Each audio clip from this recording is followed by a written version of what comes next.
Oke, baiklah. Assalamualaikum warahmatullahi wabarakatuh. Waalaikumsalam warahmatullahi wabarakatuh. Oke, sebelumnya saya ucapkan terima kasih kepada teman-teman yang menyempatkan diri hadir pada hari ini untuk melakukan diskusi.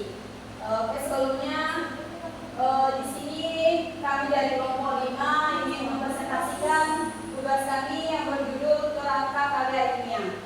Di sini kelompok 5 yaitu terdiri dari saya sendiri Melia Suti, selanjutnya Muklis Fajar Setiawan yang tidak hadir hari ini. Selanjutnya ada Nia Pujana, ada Cici Nadia Sapitri, Ranisa Ayu, Saza Zahratul Mutaharo, dan Yena Eka Lestari. Oke, baiklah, sebelum kita mulai presentasi kita pada hari ini, alangkah baiknya kita melapas basmalah. Bismillahirrahmanirrahim. Oke, tidak memperpanjang mukadimah, mungkin langsung saja kita ke materi. Untuk yang pertama, materi pertama, dipersilakan.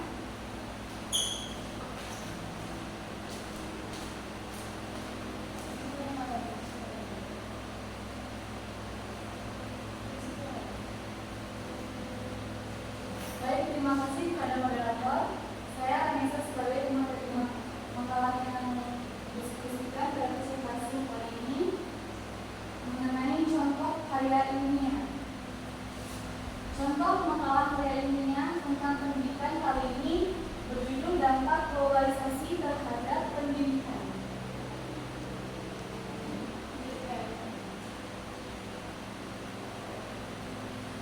Di sini ada kerangka yang pertama yang akan saya sampaikan mengenai bab 1 pendahuluan, terdiri dari latar belakang, rumusan masalah, tujuan, dan ketika dilihat dari kerangka bab 1 ini ada juga yang sampai manfaat. Nah, di sini pada latar belakang dari judul globalisasi menerangkan bahwa permasalahan atau yang melatar belakangi dari pembahasan terkait judul. Di sini globalisasi, mengenai globalisasi adalah satu proses tatanan masyarakat yang mendunia dan tidak mengenal batas wilayah.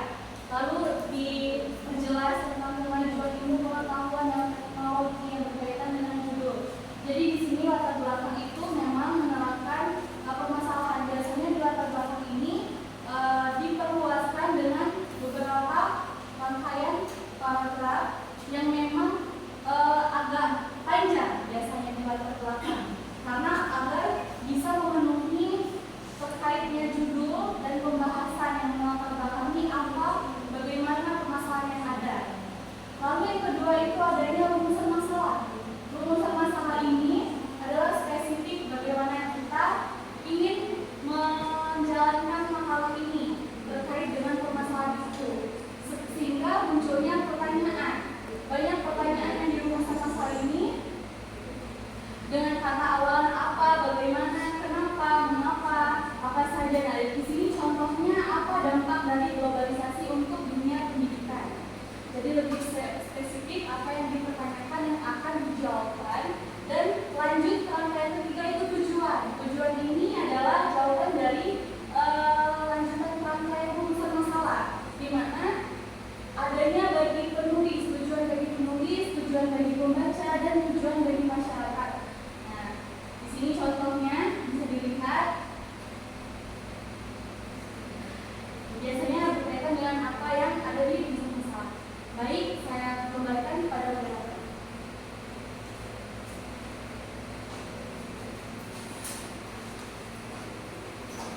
Oke, baiklah. Itulah penjelasan dari pemateri pertama. Selanjutnya akan dilanjutkan pemateri yang kedua.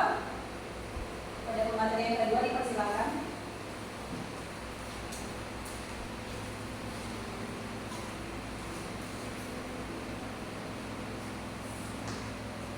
Baik, di sini selanjutnya yaitu bab 2 pembahasan. Bab 2 pembahasan yaitu membahas mengenai tentang isi yang akan dibahas.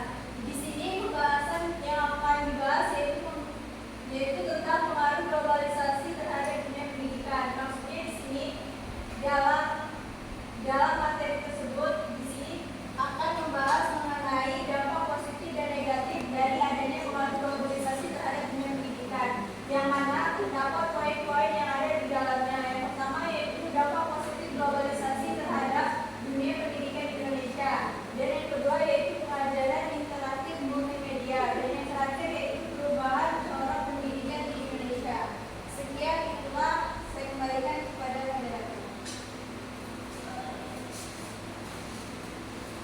Oke, terima kasih untuk pemateri yang kedua dan selanjutnya dilanjutkan oleh pemateri ketiga. Pemateri ketiga dipersilakan. Jadi saya Salina Roko akan melanjutkan dari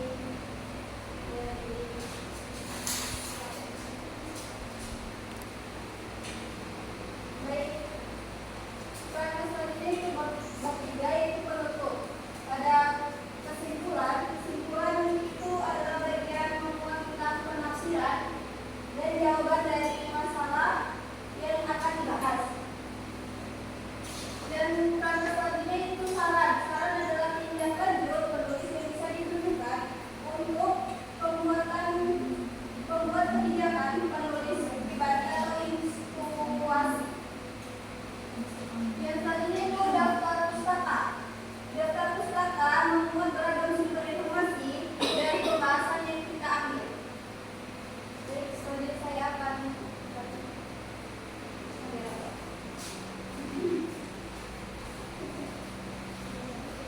Oke, terima kasih untuk pemateri yang ketiga. Selanjutnya dilanjutkan oleh pemateri yang keempat. Pada pemateri ini dipersilakan.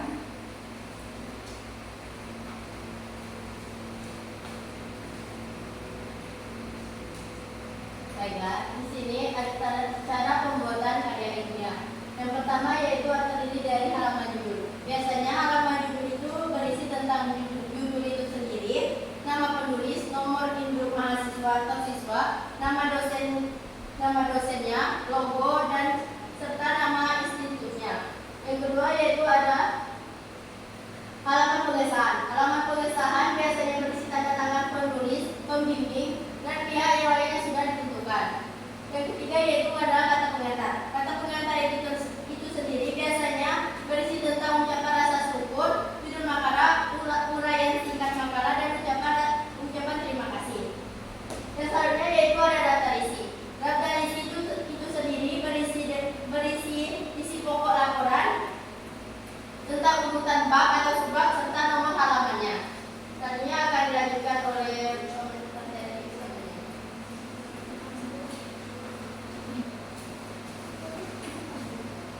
Oke, terima kasih untuk pemateri. Selanjutnya yang akan dilanjutkan oleh pemateri yang kelima. Dipersilakan.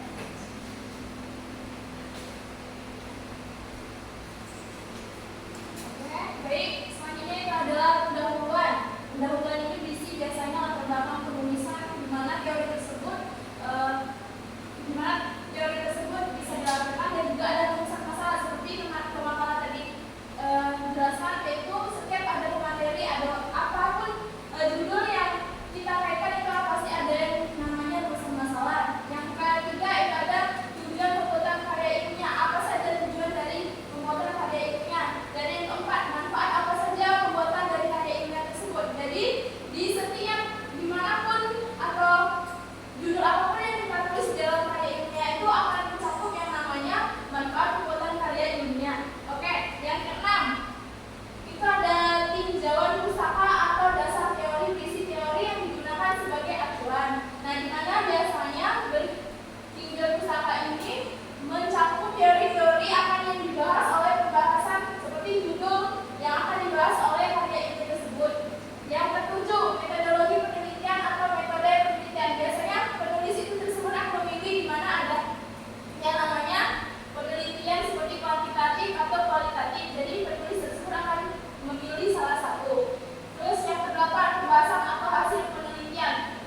membahas suatu topik secara singkat.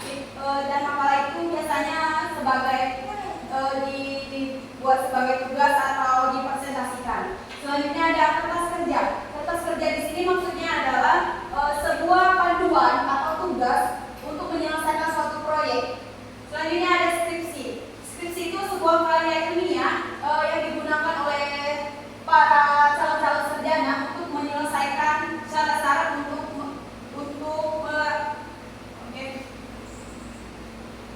Oke, saya ulang lagi.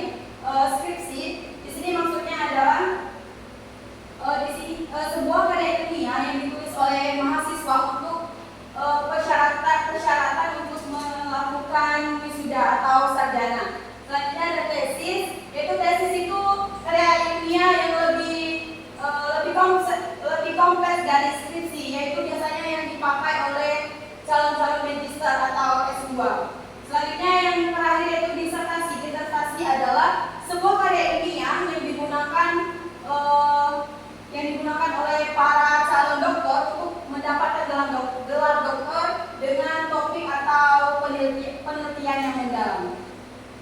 Sekian. Oke, sekian. Mungkin itu saja presentasi dari kelompok 5. Mohon maaf apabila ada kesalahan. Mohon maaf sebelumnya. Sebelum kita mengakhiri presentasi kita pada hari ini, alangkah baiknya kita melafazkan lafaz anggaran.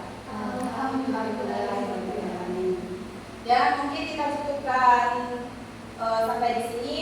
Saya sebagai moderator mohon maaf apabila ada kesalahan. Pada Allah saya mohon ampun. Saya akhiri wabillahi taufiq wal hidayah. Wassalamualaikum warahmatullahi wabarakatuh.